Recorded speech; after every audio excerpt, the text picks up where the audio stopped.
And then we also have a traditional Dutch liquor that I always like to recommend. If you ever heard of the term Dutch courage, it is actually coming from this liquor. Because in the war against the British, the Dutch soldiers were very brave, just because they were hammered drunk on this liquor. It's called Jenever. And then the British thought, we need to have this as well. So they tried to recreate it. Didn't really work out, but they actually invented gin in the process. So if you love a gin tonic, I would say try some Jenever on your stay here in Amsterdam. I like it even better, I think. It's a little more subtle. You can drink it plain or you can mix it. I usually have it with ginger beer, like a Dutch and Stormy, we like to say. Really good. Now, the last thing that you probably have noticed here in the city is that we have all of these floating boats here on the side, which are houseboats. People are actually living on them all year long. They're just like actual houses. Most of them came here after the Second World War because we had a big housing shortage and the government needed help to rebuild the city after the war. So they just invited everyone who had a boat to come here, park on the sides of these canals, and you could live in Amsterdam tax-free. However, when you say the word free to a Dutch person, we go crazy. So around 5,000 houseboats came here. All of these canals were full, and none of them were connected to a sewage system. So the canals became the sewage system, and Amsterdam got the nickname the beautiful lady with the stinky breath, which is a horrible nickname for a city. So that is when they introduced the permit system. And they created 2,500 permits or parking spots for these houseboats, which is the same amount we have nowadays, and all of the spots are taken because it's very popular to live on a houseboat. And of course, when you limit something that's very wanted, the price goes up. So nowadays, buying one of these houseboats will cost you around $1 million at least, sometimes even more, depending on your place in the city and the fanciness of your houseboat. So what used to be the cheapest way of living in Amsterdam is now actually one of the most expensive ones. Now all of them are connected to a sewage system. You have electricity, you have your own address. So it's like an actual little house on the water. And if you want to test it out, it's quite easy because 500 are also Airbnbs. You could just rent for a few nights, see what it's like. If you want to know if the houseboat that you like is an Airbnb, there's a little game that we always like to play. It's called Spot the Tourist.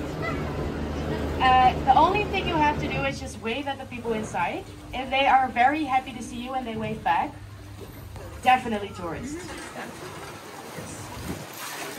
If you are one of those 5 guys, I'm really sad for you, but I have a good advice. Please get yourself safe, but go sit on top of your car. These canals are not that deep, as my colleague already told you. It's around 3 meters, there's a lot of dirt, a lot of bikes, so your car would not completely sink. And if you would get yourself safe by getting out of the water and going to the side of the canal, then you'd have to call someone yourself to get your car out of the water, and you'd have to pay for it yourself. But if you just go sit on top of your car and scream to the sides of the canals, guys, I can't swim, please help me right now, it's an emergency, help, help, help, help, then they will see it as an emergency. They will call someone to get you and your car out of the water for free. So then you don't have to pay for it yourself. Yeah, and if you look to these railings, you can see a lot of bumps in the railings. Great examples of places where cars have been saved by these metal railings.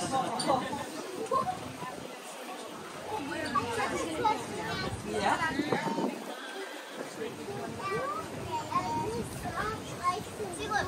Bikes in the water. Yeah, I've seen a lot of bikes in the water. Zijn we al voorbij die fiets geweest? Okay, later during the tour, I'm going to give an example of a bike that's currently in the water. You can see the bike. Oh. Of course, we have the most expensive hotel. If you take a look at the building over there, you can see the flag. Waldorf Astoria Hotel is it. But when you first look at the building, you think it's only the one in the middle. It's actually the entire block.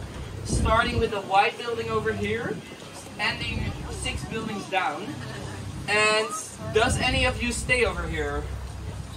Yes? Because then I found some new friends. The cheapest room goes for 750 euros a night in low season. The most expensive room goes for 25,000 euros for one night. It's the entire white building. You do get a butler, you have 9 bathrooms, 9 bathrooms, and you have 20% service. A lot of famous people stay over there. So we had some famous music artists last time. So we had Harry Styles, Beyonce, also Barack Obama was staying over there. So a lot of famous people do stay in this hotel. And if we are talking about famous things, over here we have the most famous part of Amsterdam. It's the 7 bridges in a row on the Reguliersgracht. So if you are lucky, we can see all 7 bridges on the Reguliersgracht. Yeah, we are quite lucky. Make a picture, guys.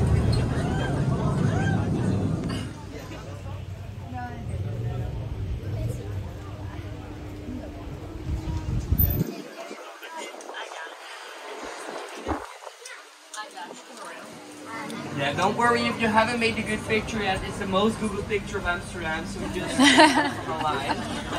But the reason why you can see 7 bridges in a row is because this is the only straight canal we have in Amsterdam.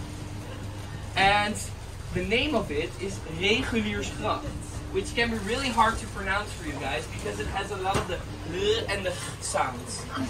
Can we give it guys a try together?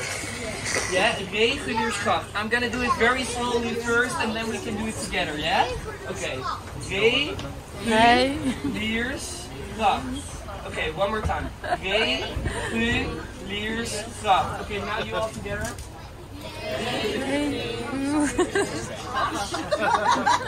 Really good, really good, really good.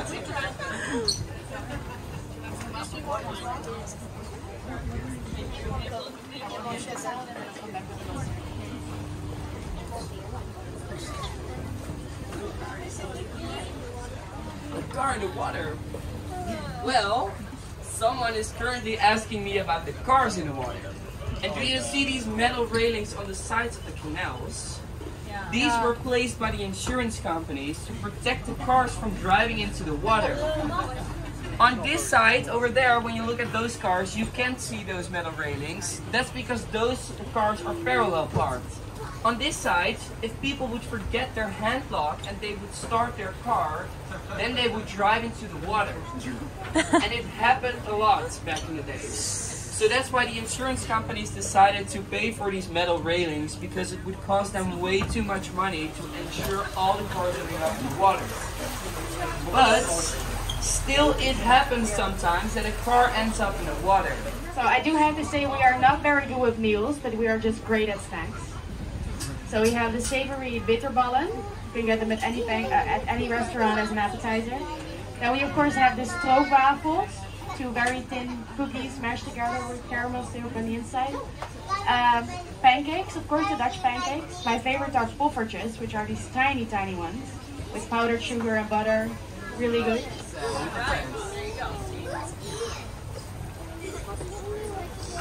This guy. That's her. It's me. How do you remember it?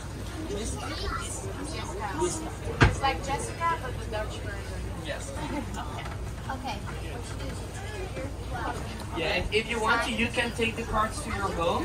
But we would really appreciate it if you could write the review down now or take a picture of the card, because then we can reuse the cards for the next tour, and then I don't have to write every name again. This is Erwin, this is our captain, and then Olivier. That's him. And then his Be careful that he does not fall into the water. I don't want that to happen.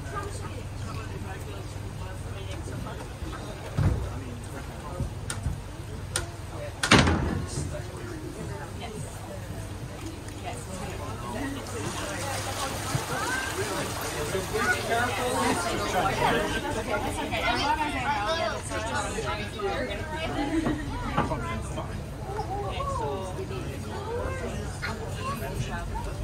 I think that's what